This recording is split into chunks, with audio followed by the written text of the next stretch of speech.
Hello friends, welcome to Microsoft Azure fundamental series जहां पे हम AZ 900 सर्टिफिकेशन की तैयारी कर रहे हैं।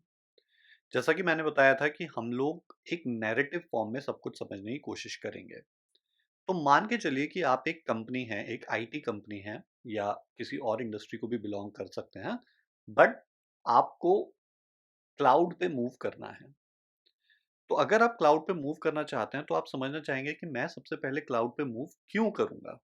Okay, so the first thing that we are going to discuss कि क्लाउड पे जाने के लिए आपका मोटिवेशन क्या होना चाहिए, या फिर ये कहें कि अगर कोई क्लाउड प्रोवाइडर जैसे कि माइक्रोसॉफ्ट एज्योर आपके पास आता है तो आपको एम्फसाइज करने के लिए, आपको परसुएड करने के लिए कि आप क्लाउड पे जाएं, वो क्या क्या दलीलें पेश कर सकता है। ओके, सो सबसे पहली चीज होती है फाइनेंस। ओके, तो माइक्रोसॉफ्ट एज्योर आपके पास आएगा, आपसे कहेगा कि सबसे पहले आपको जो फायदा होगा वो है फाइनेंस का। किस तरीके से? फाइनेंस में अगर आप बात करें तो वो दो चीजों की बात करेगा, and these are very important from the exam point of view. One, capital expenditure, and the other is operational expenditure. तो सबसे पहले समझते हैं कि कैपिटल एक्सपेंडिचर क्या होता है। कैपिटल एक्सपेंडिचर, जिसको हम शॉर्ट में कैपेक्स भी बोलते हैं, इसका पर्पस है कि जब भी जो आपका मोटा-मोटा खर्चा होना है, ओके?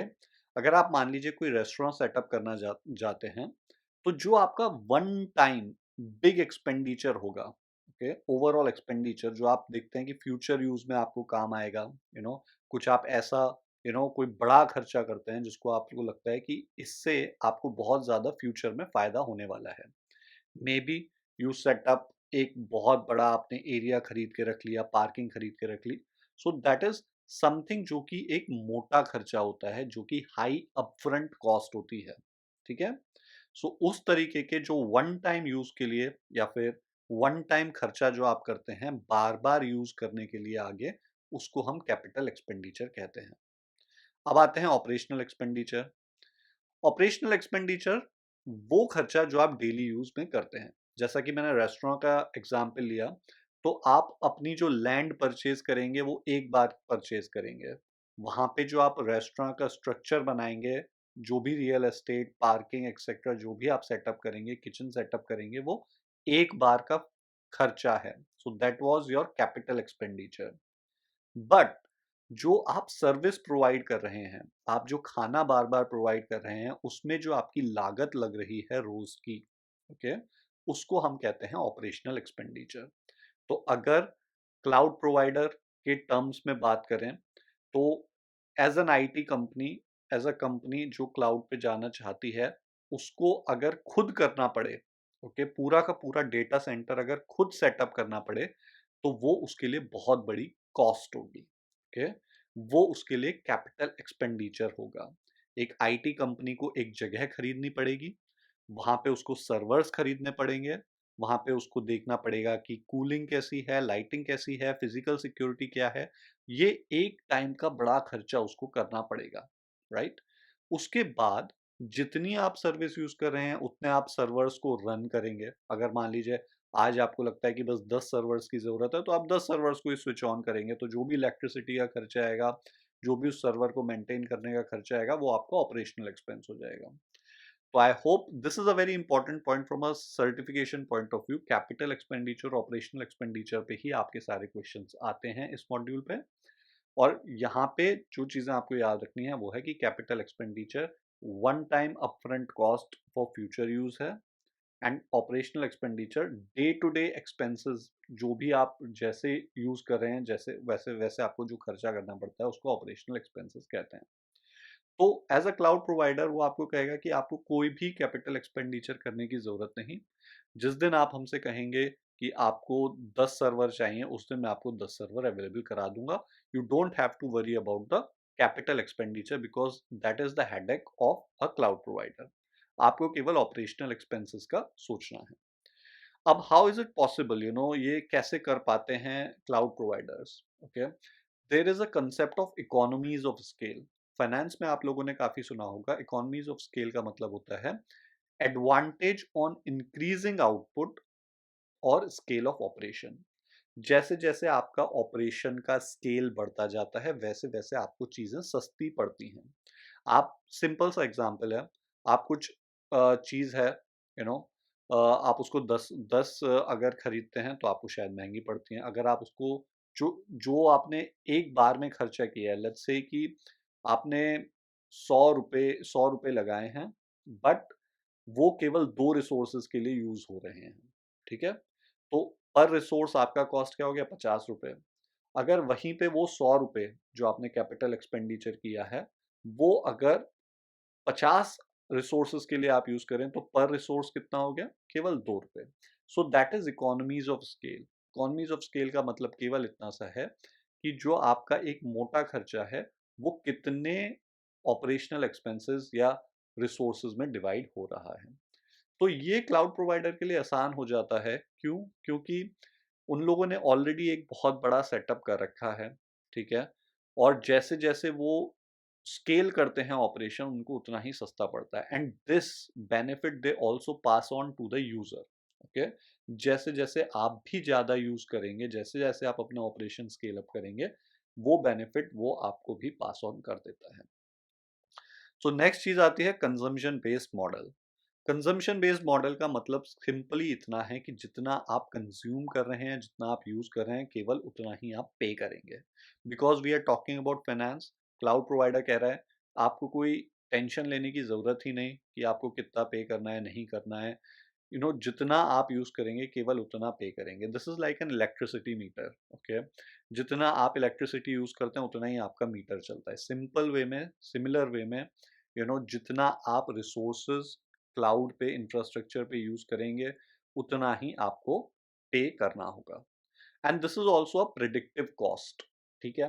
अब आपको लगता है कि मुझे समझ में ही नहीं आ रहा कि मेरा कितना खर्चा पड़ेगा, तो ऐसा नहीं है। यहाँ पे एज्योर के अंदर कुछ टूल्स ऐसे प्रोवाइड किए गए हैं जहाँ पे आप बोलेंगे, आप टूल के अंदर डाल सकते हैं कि अगर मैं इतनी मेमोरी, इतनी कॉन्फ़िगरेशन का एक सर्वर को यूज़ करता हूँ, इतने टाइम के लिए, तो आपका अप्रॉक्सिमेट कॉस्ट 1 महीने का कितना आएगा वो आपको बता देगा, ठीक है? उसमें वो ब्रेकअप भी करके देगा कि किस तरीके से उन लोगों ने कॉस्ट लेके आए हैं। They will provide you a cost analysis जहाँ पे वो कैपिटल एक्सपेंडिचर का ब्रेकडाउन भी आपको एक तरीके से इंडिकेट कर देता है। सो as a company, I would be very much interested in going for a model such as a cloud. क्यों? क्योंकि financially it makes sense to me. मुझे पहले से कोई कैपिटल एक्सपेंडिचर नहीं करना है, मुझे पूरा का पूरा एक मोटा खर्चा करने की ज़रूरत नहीं है, डेटा सेंटर खुद सेटअप करने की ज़रूरत नहीं है। I would just be worrying about my operational expenses. जितना मैं यूज़ करूँगा, जितना मैं कंज्यूम करूँगा अपना आपका इंफ्रास्ट्रक्चर क्लाउड पे, उतना ही मैं आपको पे करने वाला हूँ और जिसके बारे में मुझे पहले से एक कॉस्ट पता है कि कितना खर्चा मेरा हो सकता है। Okay? Now second thing comes is obligation. तो क्या होता है कि अभी ओनरशिप आप लोगों ने शेयर कर ली। पहले अगर आप मान लीजिए पूरा का पूरा डेटा सेंटर ऑन प्रेमाइसेस आप खुद मेंटेन कर रहे हैं, खुद मैनेज कर रहे हैं, तो आपको सारी हेडेक जो है वो आपको ही लेनी है, ठीक है? अगर कुछ फेल हुआ, ओनरशिप किसकी है? आपकी। अगर कुछ सक्सेसफुल हुआ तो भी ओनरशिप आपकी है। तो सारा हेडेक, सारा स्ट्रेस आपके ऊपर होता है। यहाँ पे आप क्या कर रहे हैं? वो स्ट्रेस शेयर कर रहे हैं क्लाउड प्रोवाइडर के साथ। नाउ इट डिपेंड्स कि आप किस तरीके की ऑफरिंग उनसे सर्विस ले रहे हैं, जिसको हम आगे डिस्कस करेंगे। बट ओवरऑल द हेडेक कि भाई वहाँ पे अगर आपको डेटा सेंटर पे फिजिकल सिक्योरिटी देखनी है कि कोई there is no terrorist activity और any other kind of a malfunctioning, कोई फॉल्ट नहीं हो रहा है, वो सारा किसको देखना है? क्लाउड प्रोवाइडर देखेगा based on service level agreement. जिस तरीके की सर्विस आपने मांगी है, जिस हिसाब से आपने उसको पे किया है, उस बेस पे आपका एक एग्रीमेंट सेटअप होगा क्लाउड प्रोवाइडर के साथ, जिसमें वो बताएगा कि उसकी क्या रिस्पॉन्सिबिलिटी रहेगी, आपकी क्या रिस्पॉन्सिबिलिटी रहेगी। So you share the obligation, okay? And lastly speed of implementation which is time. Now ये एक बहुत इंपॉर्टेंट फैक्टर होता है। Since I come from an IT professional background with more than 12 plus years of experience, मैंने देखा है कि अगर के कुछ भी एक आपको सर्वर चाहिए, so there is a different department within IT companies और within any company there is an IT department जहाँ पे आप कहते हैं एक टीम को सर्वर की रिक्वेस्ट भेजेंगे, वो कॉन्फ़िगरेशन बताएँगे, then back and forth mail conversation होती है कि किस तरीके का चाहिए, उस पे पूरी कॉस्टिंग एनालिसिस होता है, उसके बाद कहीं उसे वेंडर को प्लेस किया जाता है रिक्वेस्ट, और कहीं करीबन कुछ महीनों बाद जाके आपको एक सर्वर मिलता है, so there is a long process. यहाँ पे क्या है, within seconds within seconds you can actually buy और रेंट एन इंफ्रास्ट्रक्चर, और आप एक सर्वर को खरीद सकते हैं, कंप्यूट इंजन को ले सकते हैं, और उसको बंद भी कर सकते हैं, वापस उसको दे भी सकते हैं। तो ऐसा नहीं है कि अगर आपके पास एक बार आ गया, so you have to live with it, you can stop it. So it gives you very much flexibility और फ्रीडम। तो ये मेन मोटिवेशन होते हैं कि अगर कोई क्लाउड प्रोवाइडर है और अगर उसको आके पिच करना है आपको कि भाई आप क्लाउड यूज कीजिए, so I think these are the main 3 reasons जिसके लिए वो पिच करेगा। वंस फाइनेंस, बिकॉज किसी भी कंपनी के लिए मेन डिसीजन हो जाता है फाइनेंशियल। सेकंड, ऑब्लिगेशन, किसकी जिम्मेदारी क्या रहेगी, और तीसरा, कितनी तेजी से वो सर्विस प्रोवाइड कर सकते हैं। Okay, so based on that, जैसा कि मैंने कहा था, we will just focus on few points to remember. आपको सारी कहानी याद रखने की जरूरत नहीं है from the certification point of view. The main points that you should focus on are capital expenditure, operational expenditure and economies of scale. आप देख सकते हैं कैपिटल एक्सपेंडिचर में हम future use, high upfront cost of physical infrastructure की बात करते हैं। ऑपरेशनल एक्सपेंडिचर में भी फिजिकल इंफ्रास्ट्रक्चर हो जाता है, हो सकता है, but that would be in the form of services. Okay, कि आप जितना फिजिकल इंफ्रास्ट्रक्चर, जैसे एक वर्चुअल मशीन भी यू कैन से कि एक physical infrastructure, but we say it is a virtual machine, right? It is not completely जो आपके हाथ में है। Okay, so it is like a service to you. And economies of scale, I have not seen many questions, मैंने ज्यादा questions कभी देखे नहीं है इकोनॉमीज ऑफ स्केल पे। सो जैसा कि मैंने कहा था, लेट्स डिस्कस क्या क्वेश्चंस आ सकते हैं, और फाइनली जो बस वर्ड आपको याद रखने हैं with respect to this module. Okay, the first question in the practice zone that we are going to see, a company wants to set up its infrastructure in Microsoft Azure. Is there a flexibility provided in terms of capital expenditure and operational expenditure? ठीक है, तो obviously जब हम इतनी देर से capital expenditure, operational expenditure की बात कर रहे हैं, तो हाँ, इस तरीके की फ्लेक्सिबिलिटी वहां पे आपको माइक्रोसॉफ्ट एज्योर में मिलती है। ठीक है, आप बता सकते हैं कि आपको किस तरीके का इंस्टेंस चाहिए। ओके, और उसको आप किस तरीके से यूज करेंगे। अब किस तरीके का इंस्टेंस चाहिए, उस वो एक बड़ी इंपॉर्टेंट चीज हो जाती है, जिसपे हमारा सेकंड क्वेश्चन बेस्ड है। Is reserving an instance on Microsoft azure a type of capital expenditure cost और operational expenditure? तो अब माइक्रोसॉफ्ट एज्योर में आप क्या कर सकते हैं, आपको पता है कि मुझे फ्यूचर में कम से कम नहीं तो 50 सर्वर लगेंगे। ठीक है, 50 सर्वर लगेंगे मुझे, मुझे पता है, I have the full knowledge, I am very confident कि मुझे किस तरीके का चाहिए। अब इसमें क्या है, मल्टीपल मैकेनिज्म्स हैं जो एज्योर आपको प्रोवाइड करता है। ठीक है, एज्योर कहता है, ओब्वियसली अगर आप मेरे पास आएंगे, मैं एज्योर हूँ, अगर आप मेरे पास आएंगे और आप कहेंगे कि मुझे 50 सर्वर चाहिए और पूरे 1 साल के लिए मैं कमिटमेंट करता हूँ कि मुझे ये इतने टाइम के लिए चाहिए ही चाहिए, आप मेरे लिए रिजर्व कर दीजिए।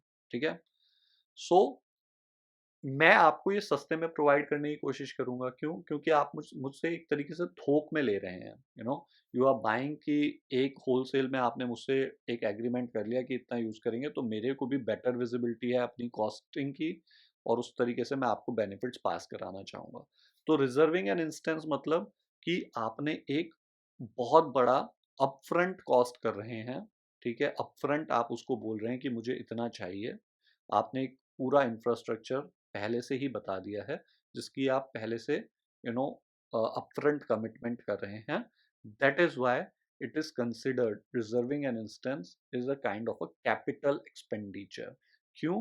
क्यों? क्योंकि आपने पूरा का पूरा रिजर्व किया है डेटा सेंटर के अंदर एक फिजिकल सर्वर। ओके, एक सर्वर को आपने अपने लिए पूरा रिजर्व करा के रख लिया है। You have made an upfront commitment for that. उसका ये मतलब नहीं है कि जस्ट जस्ट मैं जितना यूज करूंगा उतना ही मैं आपको पे करूंगा, ऐसा कुछ नहीं है। ठीक है, आपने पूरा का पूरा खर्चा पहले से ही करके रख दिया है कि मैं चाहे मैं यूज करूं चाहे ना यूज करूं, this is going to be the case that I am going to pay you. I have made an upfront commitment. So that is why reserving an instance is a type of a capital expenditure, and this is the question which comes very often. Okay. Pay as you go for an instance in Azure represents operational expense for an organization. Is that true or false? So obviously pay as you go मतलब जितना आप use कर रहे हैं उतना ही आप pay करेंगे। ये एक ऑपरेशनल एक्सपेंस हो गया। डे टू डे एक्टिविटी में आपको जितना काम लगता है आप उतना ही यूज करेंगे। ये एक ऑपरेशनल एक्सपेंडिचर है, दैट इज वाई ट्रू। सो अगर मेमोरी जोन केवल आपको दो कुछ चीजें जो मैंने कहा था कि I will provide you pairs, आपको सब कुछ रटने की जरूरत नहीं है, सब कुछ मेमोराइज करने की जरूरत नहीं है। From the exam point of view the only two things that you need to remember, जिसपे सबसे ज्यादा क्वेश्चन आते हैं, वो है from the Azure point of view capital expenditure reserved instances होते हैं, operational expenditure pay as you go होते हैं। Okay, this is the only thing that you need to remember. I have hardly ever seen question on economies of scale, but overall concepts आपको पता होने चाहिए predictive cost के लिए, consumption based model के लिए, but the main question would be somewhere around capital expenditure और operational expenditure, जिसमें capital expenditure reserved instances को represent करता है and operational expenditure pay as you go. So I hope this has been useful to you. See you in the next video with similar concepts. If you did like this video, please like it, share it, and do subscribe to the channel. Thanks for your time.